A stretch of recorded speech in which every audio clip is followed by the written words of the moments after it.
Hello friends, बरायबाय माय बड' tech चेनेलनि गेजेरजों नोंथांमोनखौ बयखौबो दायो बे समाव बे भिडिअनि गेजेरजों नोंथांमोननो शेयार खालामनो लालायबाय मोनसे रूफटप सलारनि स्किम एबा नोंथांमोना बे आसनिखौ एबा नोंथांमोना बे अफार्सखौ लानो हानाय जागोन। बे भिडिअनि गेजेरजों मिथिनानै लानो हागोन एबा अनलाइननि गेजेरजों नोंथांमोना बानायनानै लानो हागोन एबा बेखौ जों बानायनो थाखाय मानि गोनांथि जायो एबा जों माबोरैहाय खालामनांगौ एबा बिनि क्राइटेरियाफोरखौ गासैबो नोंथांमोना मिथिनानै मोनगोन बे भिडिअनि गेजेरजों। जोङो बे स्किम्सनि लान्च जानाय बे समखौ जों नायनोसै, माब्ला लान्च खालामदोंमोन आरो सोर लान्च खालामदोंमोन जों बेखौ नायगोन गिबियावनो।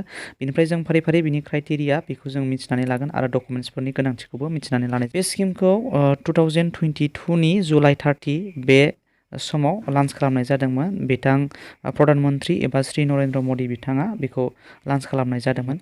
बिनिफ्राय जोङो गोबाङानो माखासे एप्लाइ खालामनानै लानो रोंफेरबाय एबा जगाजग खालामनानै मोनफेरबाय, नाथाय गोबां मोनफेरिबो दङ। बिनि थाखायनो 2024नि थाखाय नोंथांमोना जायफोरनाखि मोनफेराखैमोन गोदान एप्लाइ खालामनानै लानो एबा जगाजग खालामनो थाखाय नोंथांमोननो बे भिडिअआ हेल्प जागोन। बिनि थाखायनो नोंथांमोननोबो आङो शेयार खालामनो लादों।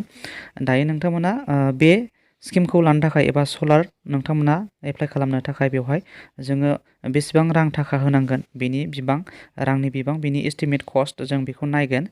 जोङो बेखौ नायनो थाखाय जों बे केलकुलेसन मोनसे बेहाय केलकुलेटर नुनो मोनदों, बेहाय जोङो क्लिक खालामनानै नायगोन। बिनिफ्राय नोंथांमोननो आङो लिंक होगोन एबा नोंथांमोननो बेखौ जों माबोरैहाय बे वेबसाइटनि सिङाव हाबो बेखौबो नोंथांमोननो खोन्थागोन। दायो जोङो बेबायदि इन्टारफेस मोननो हाबाय। बिनिफ्राय जोङो इन्टारफेस मोनोबा जोङो बेखौ अपसनखौ नोंथांमोना नायनानै एन्टार खालामनांगोन। बेहाय स्टेट नोंथाङा बेखौ सेलेक्ट खालामदो, गावबागावनि स्टेटखौ। बिनिफ्राय नोंथांनि कास्टमार केटेगरि बेखौ नोंथाङा सेलेक्ट खालामदो। जों रेसिडेन्सियेल बेहाय होबाय। बिनिफ्राय नोंथाङा मान्थलि बेसेबां कारेन्ट इलेक्ट्रिसिटि चार्जखौ बेसेबां नोंथाङा बाहायो एबा नोंथाङा बेसेबां चार्ज एबा नोंथांनाव बेसेबां बिल जायो बेखौ नोंथाङा बेहाय होदो। नोंथांनि रिसेन्टलि बिल नोंथाङा बेसेबां फैयो बेखौ होदो। हमनानै लाबाय 500 थाखा मान्थलि बेखौ होबाय। बिनिफ्राय नोंथाङा गाहायाव साबमिट एबा केलकुलेट नुनो मोनदों, बेयाव क्लिक खालामनानै हो। बेहाय क्लिक खालामोबा जोङो बेवहाय मोनसे बेबायदि डिसप्ले जागोन। बिनि उनाव जों बेबायदि मोनसे केपासिटिनि नोंथांमोनहा मोननो हानाय जागोन। सलारखौ जोङो बेसेबांनाखि रां गारोमोन बिनि सायावसो नोंथांमोननि मार्केट बिनि इलेक्ट्रिकेल जिनिसखौ नोंथांमोना मोननो हानाय जागोन। बिनिफ्राय मेक्सिमाम 10 किल'वाटसिम जों बाहायनो हागोन एबा मोननो हानाय जागोन। बेनिफ्राय खमावनो 1 किल'वाट। खिनियावबो गोबांथार नोंथांमोना बाहायनो हानाय जायो, गोबां खामानियाव बाहायनो हायो बेखौबो। बिनिफ्राय बिनि एस्टिमेट प्रजेक्ट कस्टखौ जोङो बेसेबांनि होननानै बुङोब्ला बेवहाय जों नुनो मोनदों 47,000। बेनिफ्राय साबसिडि हिसाबै जों बेहाय 20,000नि मोननो हागोन आरोना। बेनिफ्राय गाहायाव जोङो एस्टिमेट कनजुमार शेयार हिसाबै जों बेसेबां हरनांगौ, जेनेबा नोंथाङा बेसेबां ड्राफ्ट खालामनांगौ बे पेमेन्टखौ बेहाय नुनो मोनदों। 27,000 नोंथाङा ड्राफ्ट खालामनांगोन। बेनिफ्राय इनस्टल खालामनायफ्राव गोबां फिसा खरसा थांनोबो हागौ, बेखौ जों बुंनो हाया। बेनिफ्राय जों मिथिनो हाबाय बिनि कस्ट अफ एस्टिमेटखौ जोङो बेसेबां एस्टिमेटनि जों मोननो हानाय जायो एबा बिनि प्रजेक्टआ बेसेबांनि जों बेखौ मोनथिनानै मोनबाय। बेनिफ्राय जोङो माबोरैहाय एप्लाइ खालामनांगौ बिनि सोमोन्दैबो नोंथांमोना भिडिअखौ मोनगासिनो दङ। आङो नोंथांमोननो आपडेट लाबोगोन। जोङो बोरैहाय एप्लाइ खालामनांगौ बेखौ जोङो गुबुन मोनसे भिडिअनि गेजेरजों मोननो हागोन।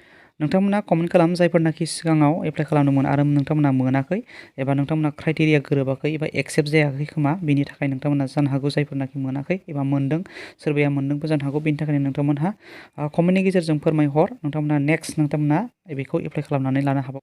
दानिया बेखौ जोङो माबोरैहाय एप्लाइ खालामनांगौ होननानै बुंबा नैबे हाउ टु एप्लाइ बे अपसनाव थांनानैबो जोङो बिनि डिटेल्सखौ मोनथिनानै लानो हानाय जायो।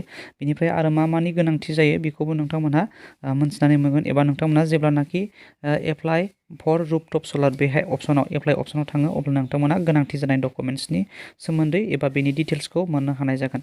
दायो थेवब्लाबो नोंथांमोननो एक्सप्लेन खालामनानै खिन्थाहरगोन जे गोनांथि जानाय डकुमेन्ट्सफोरा जाहैबाय मबाइल नाम्बार बेखौ नांगोन मास्ट बि, बिनिफ्राय इमेल आइडि नांगौ, इमेल आइडि, बिनिफ्राय एकाउन्ट डिटेल्स नांगोन,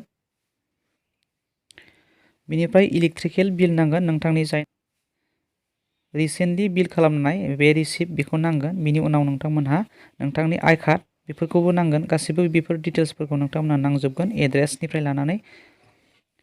अब्ला लोगोफोर, नोंथांमोना बिनि डकुमेन्ट्सनि गोनांथिखौ एसेब्लाबो मिथिबाय। बिनिफ्राय जोङो नायनोसै बिनि एप्लाइ खालामनाय एबा एप्लाइ प्रसेस, जों बिनि अपसन्सफोरखौ जों एसे नायनो हागोन। अब्ला जोङो बेबायदि मोनसे गोदान इन्टारफेस मोननो हाबाय। जोङो बेवहाय नोंथाङा जुदि रेजिस्टार खालामखांनायब्ला अब्ला नोंथांमोनहा बे लगइन हियार बे अपसनाव क्लिक खालामनानै नोंथांमोना एप्लाइ खालामनो हागोन। नोंथांमोना गिबियै रेजिस्टार खालामग्रोखांनायनि उनावसो बेखौ एप्लाइ खालामनो हानाय जायो। बेनिखायनो जुदि नोंथाङा निउ रेजिस्टार खालामनो रेजिस्टारनि बे रेजिस्टार हियार बे अपसनाव क्लिक खालामनानै नोंथांमोना गोदानै एप्लाइ खालामनो हागोन।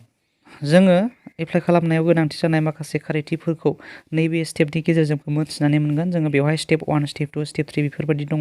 बेनि गेजेरजोंबो नोंथांमोना गोनांथि जानाय माखासे डकुमेन्ट्सफोरखौ मोनथिनो हागोन। नैबे स्टेप 1आव दङ नोंथांमोना बेवहाय जोङो माबायदि जोङो एप्लाइ खालामगोन बेनि इन्टारफेसआ माबायदि जागोन जों बेखौ बेहाय फारि फारि मोननो हानाय जायो। स्टेप 1आ जों थांखांबाय नैबेबायदि। बिनिफ्राय स्टेप 2 जों बेबायदि मोनगोन इन्टारफेसखौ। बिनिफ्राय जों स्टेप 3आव जों बेबायदि फिलआप खालामनो नांगोन। बिनिफ्राय जोङो स्टेप 4आव जों माबायदि खालामनांगौ नैबेहाय नोंथांमोना नुनो मोनगोन। बेनिफ्राय स्टेप 5 बिनि इन्टारफेसफोरा बेफोरबायदि जागोन। बेहाय एप्रभ जानांगोन। DISCOM बे मोनसे मावथांखि बेहाय एप्रभ जायोब्लासो नोंथांमोनहा बेखौ मोननो हानाय जागोन। थिग बेवहाय 6आवबो दं बेबायदि जोङो लास्ट फाइनेल साबमिसन जोङो बे 6आव बे इन्टारफेसआव जों फोजोबनो हानाय जागोन। जेब्ला जोङो बिनि एप्लाइ साइटआव थाङो अब्ला नोंथांमोना बिनि फाइनालि गोनांथि जानाय माखासे डकुमेन्ट्सफोरखौबो मोननो हागोन। बेनिखायनो नोंथांमोना जुदि बिनि एप्लाइ प्रसेसखौ नांगौब्ला बिनि भिडिअ नांगौब्ला नोंथांमोना कमेन्ट खालामबानो जाबाय।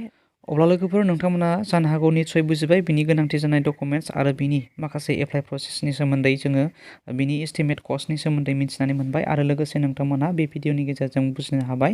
अब्ला लोगोफोर थेंक इउ फर वाचिं। बाय बाय। उननि भिडिअआव लोगो मोनफिनगोन।